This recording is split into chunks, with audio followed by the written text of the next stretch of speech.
But I just want y'all to understand, the racists, they can't use the N-word. Well, then, not really, because Trump and Elon will give them approval. So what they want to do is, damn, we can't call you the N-word. We could call you ghetto. See, they got all these different euphemisms and different names what they want to call you. But since they want to say she's ghetto, well, let's just go ahead and see how she broke it down today in the Crockett Chronicles. Go ahead, roll the stinger, the Crockett Chronicles stinger.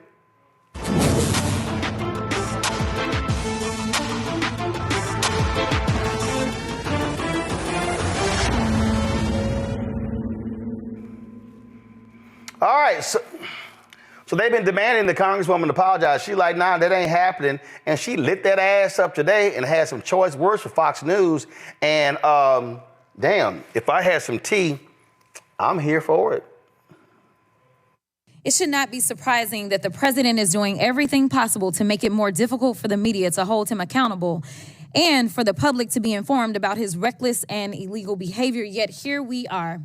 The Republicans have actually organized this goofy hearing to try to convince the American people that PBS and NPR are, quote, domestic terrorists, or domestic threats, my apologies, not the incompetent, unqualified Secretary of Defense who's texting war plans to journalists. But it's y'all, PBS and NPR, the American people are supposed to be worried about. You can't make this up. It's as stupid as it sounds. The American people should be worried about the president threatening to investigate NBC for treason for reporting on his felony convictions, or arresting reporters and stripping networks of their licenses for not saying nice things about him or not using Gulf of America. The Republicans' witness, Mr. Gonzalez, went so far as to suggest that because NPR and PBS reported on the murder of George Floyd, they, quote, represent a danger to our physical health as well as to civic health of our body politics. Ms. Mayor, do you think reporting on the murder of George Floyd and highlighting instances of systemic racism is a domestic threat to America? Thank you, Congresswoman. I believe it's our responsibility to report on all issues of interest to the American public. Thank you so much. Ms. Kerger, what about you? I agree. I think it's important for us to report on the important news of the day. So let's talk about the critical role of public media. During his first term, President Trump's own Department of Homeland Security highlighted the importance of public broadcasting's role in public safety. In 2018, his administration stated, quote, PBS and local public television stations play a crucial role in protecting communities by delivering essential information to individuals and first responders. These benefits are all made possible by public broadcasting stations' unique reach, reliability, and role across America, and are especially vital in rural and underserved areas. Madam Chairwoman, I would ask unanimous consent. I seek unanimous consent to enter into the record the 2018 Without objection, so ordered. And Madam Chair, I also seek unanimous consent to enter into the record the 2019 report titled Modernizing the Nation's Public Alert and Warning System from Trump's... Without objection, so ordered. In the report, FEMA encouraged, quote, the use of public broadcast capabilities to expand alert, warning, and communication capabilities to fill gaps in rural and underserved areas. Mr. Ullman, what's a more significant domestic threat, reporting the murder of George Floyd or dismantling most of America's emergency communication systems? Can you please repeat the question for me, Congresswoman? Which one is more of a threat? Reporting the murder of George Floyd or dismantling most of America's emergency communication systems? Dismantling the emergency systems. And isn't it true that in Barrow, Alaska is the only, isn't it true that KBRW-AM in Barrow, Alaska is the only broadcast service available in an area of more than 90,000 square miles? That is correct. It's also the North Slope, where the majority of all the oil production that comes from Alaska takes place. Thank you so much. And isn't it true that without these stations' broadcast, Americans in rural communities would lack access to life-saving information and public safety alerts? That is correct. So in your opinion, would eliminating funding for stations in rural America like WNGH, Channel 18, and the Chairwoman's District hurt Americans? It would hurt Americans, yes. In fact, Georgia Public Broadcasting serves as the official distributor of evacuation route information during state-ordered evacuations, and the chairwoman is here advocating to strip their funding. Look, the DOGE agenda isn't about government efficiency. It's about breeding corruption at the expense of the safety of the American people, particularly Americans living in rural or remote parts of the country. They don't care about public safety. They don't care about emergency management, and they don't care about free speech, all of which are harming American people. In fact, I'm gonna skip off real quick because they have tried to come for you, Ms. Mayor, and I just want to clarify, you did not work for NPR when those statements were made, did you? That is correct, Madam And to Chair. be clear, free speech is not about whatever it is that y'all want somebody to say. And the idea that you want to shut down everybody that is not Fox News is bullshit. We need to stop playing because that's what y'all are doing in here. You don't want to hear the opinions of anybody else. And the Constitution says Congress shall make no law respecting or establishing of religion or prohibiting the free exercise thereof or abridging the The gentlewoman's time has expired. press. The gentlewoman's time has expired. Well, shit. Handle your business, Jasmine. I'm so sick and tired of these damn racists, Joy. And that's what they are. They racist. All of you ghetto, you ghetto. That's all it is. They want to say the N-word so bad. And guess what? Y'all can go to hell with your censure. Because if you got that fool Green, you got that fool Andy Ogles, who lied on his campaign finance reports about a loan he got. You got the racist congressman there from Arizona. They could all go straight to hell. And so you gonna come for Jasmine Crockett? You coming for all of us? Absolutely. And I mean, nobody is worried about them censuring her. They are completely illegitimate. They are a joke.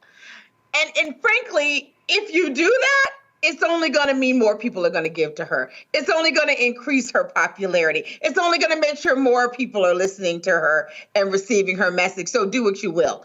This woman is not worried about you calling her names, and neither are the rest of us. We are no longer falling for your ridiculous, racist, misogynist, misogynoir arguments. And by the way, the greatest threat to people with disabilities has been and continues to be now Donald Trump and the policies he advocates for. And that includes Greg Abbott and the things that he has done in the state of Texas. They are an existential threat to people with disabilities. So keep people with disabilities out of your mouth.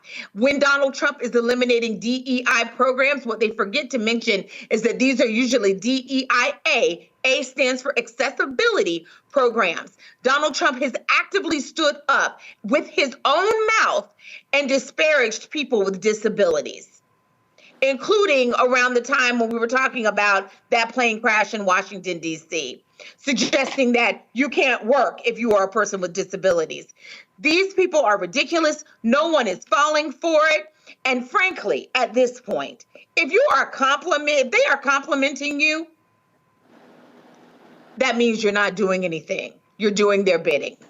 The only safe place, the only moral place to be in this moment is part of the resistance. And if they are attacking you, then that is the best sign that you are right where the Lord means you to be. And then, of course, you always got these loudmouth folk who show their asses, such as Michael Rappaport, Jolanda. And so he responded to my tweet where he called her a race hustler. And so this is what he posted. Let's be real clear. Michael Rappaport, you're not funny. You're not an interesting comedian. No way in hell I will even go see one of your shows. He goes, she's a low life for that alone, besides the list of all of her other race hustling con work. But that comment puts her in the Michael Rappaport official shitbag list. Michael Rappaport, you ain't even relevant enough to have a list. But who is Michael Rappaport? And there you go. You've been to sports events. They're like, who's he? Well, that's what I have to say to him, first of all. Second of all, I have to say that sometimes you have to speak non-Queen's English in order to make your point. Third of all, they're jealous of her. They're jealous of the attention she gets.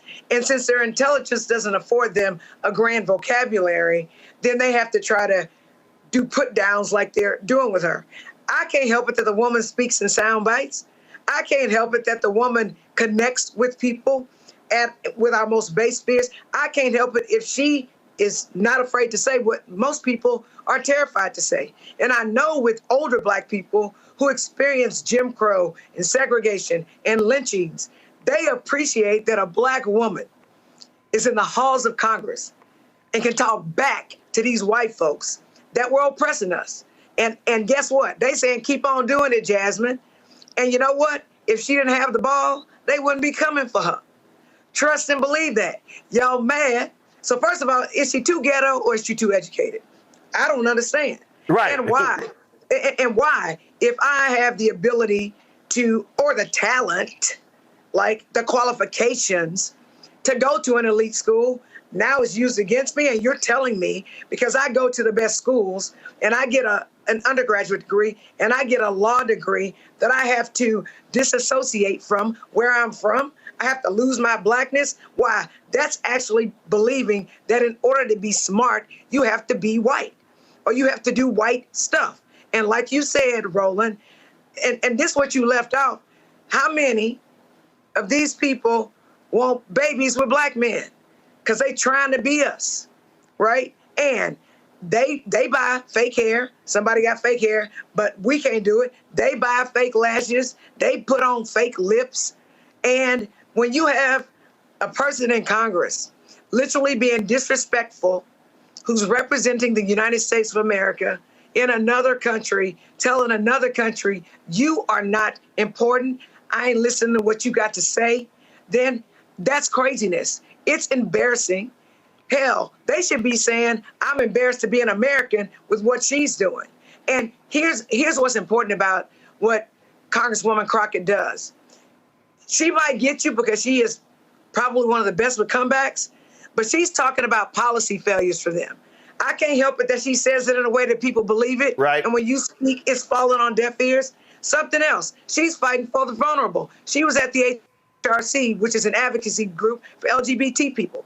Trump and Governor Abbott come for gay people, so she fighting for them. And it's Republican hypocrisy. Right. When they stand up, they disrespect President Obama, they disrespected Joe Biden, and Jasmine says something. And all of a sudden, it's an act of war. Listen, Trump called every governor names. He said here, he called Gavin Newsom scum. He used all kinds of names, Rebecca. That's who these people are. So they ain't got no room to lecture nobody. Nobody. Rebecca, go ahead. Jasmine's not ghetto. She grew up in St. Louis with my cousin Bobby.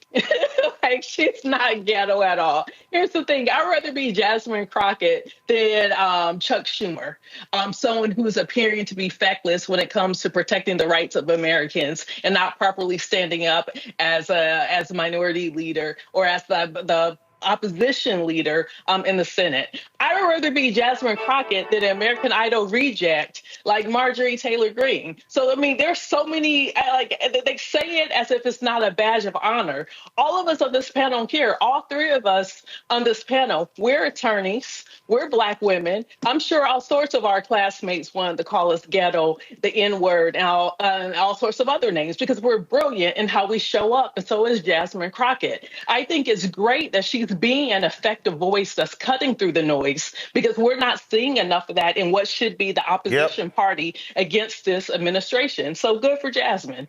Well, it's real simple. We got some other stuff we got to get to, but listen, King Wallonius made it plain. I posted this on Instagram yesterday, and Instagram removed the audio. I don't know why they did it, but I'm just saying I'm in the mood for this here when it comes to just describing Marjorie Taylor Greene. So y'all keep the panel up, turn the audio up. So I just simply can't help myself for this King Wallonius hit song right here that I think is a banger.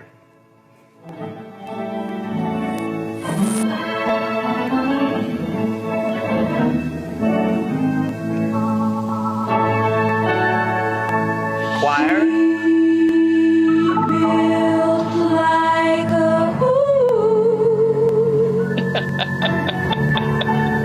This is by Marjorie Taylor Greene, y'all. Built like a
Keep it up. It's all good. We can go there if y'all want to go there. I'm just saying.